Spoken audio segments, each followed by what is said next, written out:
Good morning to all my dear students. Welcome to English class, and today we'll start the third chapter of your reader book, Glimpses of the Past. Glimpses means clippings. So कुछ झलकें हैं जो हमारे past की हैं, and you will read about those glimpses in this chapter. This chapter is a picture story that covers the history of the freedom struggle between 1757 to 1857. सो एक picture story आपको यहाँ पे दिखेगी. पिक्चर्स के साथ साथ आपको स्टोरी बताई जाएगी जो कि क्या कवर करती है, हमारी जो हिस्ट्री थी फ्रीडम स्ट्रगल की, जो 1757 से और 1857 के बीच में थी, उसके बारे में आप रीड करेंगे. It contains excerpts from S.D. Sawant drama glimpses of the past. So जो ये क्लिपिंग्स हैं ये कहाँ से ली गई हैं? S.D. सावंत के drama glimpses of the past से ली गई हैं. Shivaji Sawant was a Marathi novelist and writer. This text shows the expansion of the British rule in India and the first spark of revolt by the Indians. So in this chapter you will read about the expansion of British rule in India, कि किस तरह से British ने अपना जो शासन था उसको फैलाया और किस तरह से जो विद्रोह की जो पहली जो चिंगारी थी वो इंडियंस के द्वारा जो विद्रोह की पहली चिंगारी थी वो किस तरह से भड़की थी. So let's start the chapter now.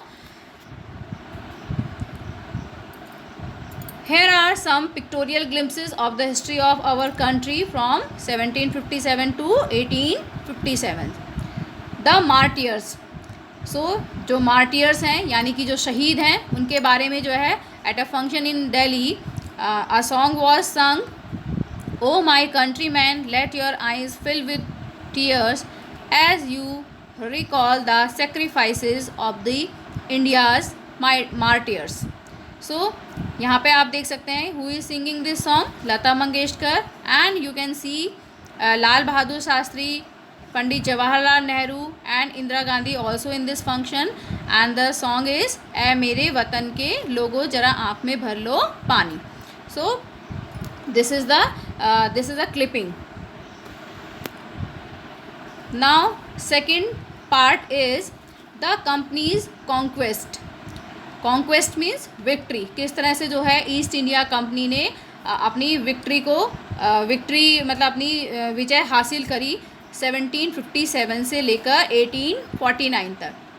With its superior weapons the British East India Company was extending its power in 18th century.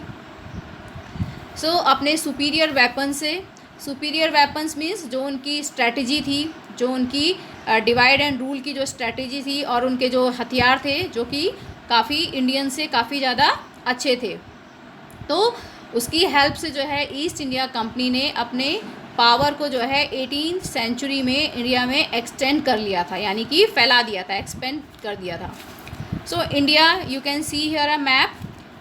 India 1765. सो 1765 में जो इंडिया था उसमें इंडियन प्रिंसेस का जो येलो पार्ट है वो बहुत ज़्यादा था और ब्रिटिश टेरिटरी थी जो पिंक से दिखाया गया वो बहुत कम थी. Indian princess were short sighted.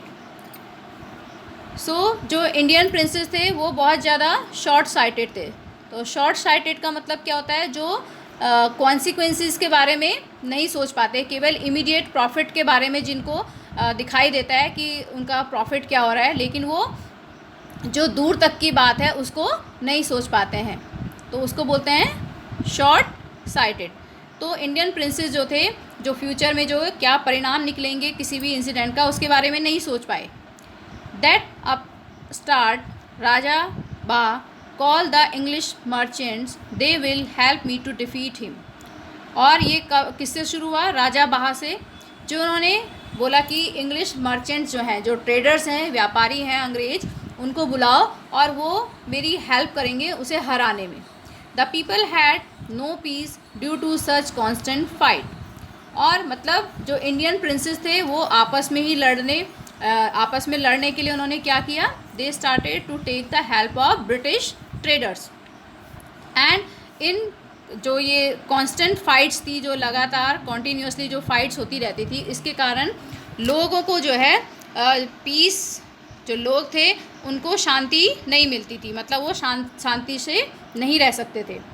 The rivalries help the East India Company and it could easily subdue Indian princes one by one.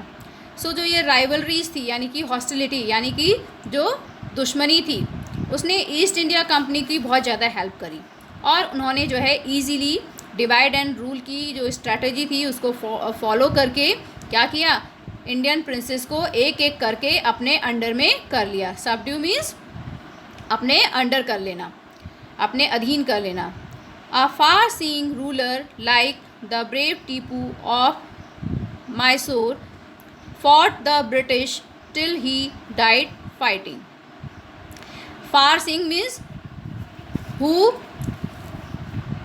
can guess the consequences, जो आगे के परिणामों के बारे में अनुमान लगा सकता है कि बाद में क्या होने वाला है। तो एक दूरदृष्टि जो रूलर थे टीपू सुल्तान, जो कि मैसूर के राजा थे, उन्होंने ब्रिटिश के साथ लड़ाई की जब तक कि वो लड़ाई करते हुए मर नहीं गए उनसे। Thank God there is peace in the country now, no more wars and no looting by thugs, it is God who sent the British. So how did Indians react to these conquest, means जो Britisher थे उन्होंने जिस तरह से one by one जो है सभी Indian princess को अपने अंडर में कर लिया, तो उसमें लोगों के क्या रिएक्शन था, क्या उन्होंने रिएक्ट किया। तो सम पीपल्स वर थिंकिंग दैट कि वर थैंकिंग गॉड, कि भगवान का धन्यवाद करते हैं कि अब जो है कंट्री में बिल्कुल पीस है, यानी कि कोई लड़ाई नहीं होती है। Because earlier Indian princess were constantly fighting with each other and because of that they were not able to live peacefully. So now they were thanking God कि अब पूरे कंट्री में पीस है, कोई लड़ाई नहीं हो रही है, कोई लूटिंग यानी कोई लूटपाट नहीं हो रही है ठगों के द्वारा, और ये भगवान है जिन्होंने ब्रिटिश को यहाँ पर भेजा है। Our destiny is linked with them, कि जो हमारी डेस्टिनी है, हमारा जो लक है, हमारी जो किस्मत, हमारा जो भाग्य है, वो ब्रिटिशर्स के साथ जुड़ा हुआ है। So but some peoples had some negative points, कुछ लोगों ने नेगेटिवली भी सोचा। The white man has killed or dethroned our kings. Some kings were not good, but after all they were of this land. Now we have become slaves of foreigners. तो कुछ लोगों का क्या मानना था कि जो वाइट मैन है यानी कि जो ब्रिटिशर्स हैं, उन्होंने जो है हमारे जो राजा थे उनको मार दिया, उनको डीथ्रॉन्ड कर दिया। डीथ्रॉन्ड मीन्स क्या होता है, राजगद्दी से उतार देना, मतलब उनका राज्य उनसे छीन लिया। एंड जो कि कुछ किंग्स ऐसे थे कि जो अच्छे नहीं थे, बट आफ्टर ऑल क्या थे, वो हमारी ही धरती के थे। And now we have become slaves of foreigners, but अब क्या हो चुका है, अब हम जो फॉरेनर्स हैं, जो विदेशी हैं, जो दूसरे देश से हमारे यहाँ आए हैं, हम उनके स्लेव्स बन चुके हैं, हम उनके दास बन चुके हैं।